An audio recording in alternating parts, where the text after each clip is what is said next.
Hey, what's up, online community? And thanks for stopping by and checking out another segment of Straight No Chaser, where I talk sports and culture for fans, oftentimes with the fans. Now, tonight we're deviating from our normal programming schedule because I got a brother on here I've been trying to connect with for a while, and I've been really wanting to have him on the show. And we were finally able to make it work. So I'm really glad to have this brother on here. I got Chauncey Jones, former Thornton Wildcat, former University of Alabama basketball player, former professional basketball player, and all-around good cat. So Chauncey, welcome to the show. Thank you, man. Thanks for having me. Now, I wanted to have Chauncey on the show because not only is he a local legend here in Chicago, in particular the South Suburbs, but he's got a great story to share of perseverance, basketball, family, and just making sure that, or not making sure, but being able to give back to the community from which he came, and helping get back to younger people. But before we get into it, you know how we do it. You got your glasses, raise them up, grab your favorite libation. We're about to get into a Straight No Chaser. Community. So talk a little bit about what it is that you're doing now in terms of your business and how you're giving back. Well, my company name is Ball Like Me Sports.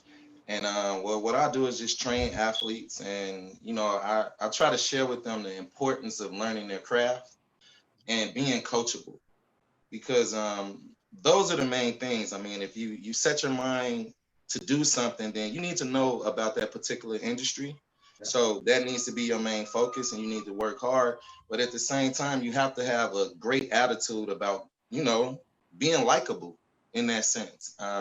And so that's my ministry, if you will, and that's the message that I want to relate to some of the kids. So I have 7 AAU teams.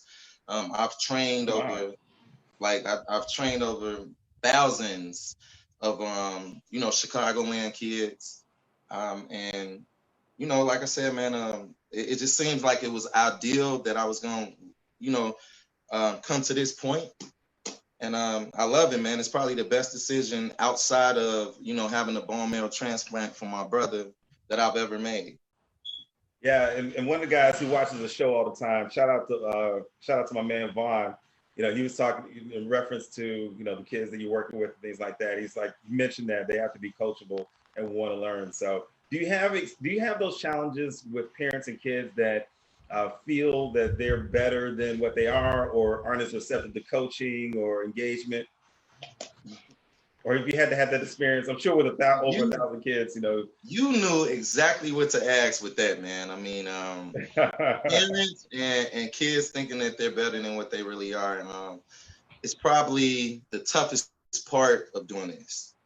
Dealing with unrealistic parents, not being able to take constructive criticism. Yes. And then dealing with the superstars. Stan, I don't like coaching the superstars, man. I don't, because I'm a developer of talent.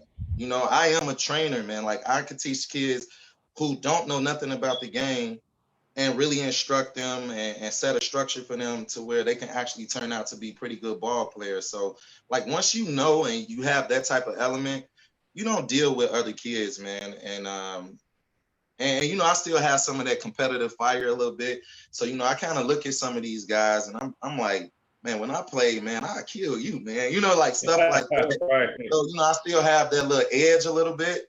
So, I don't take it from parents. I don't take it for players. I don't like players who are not coachable.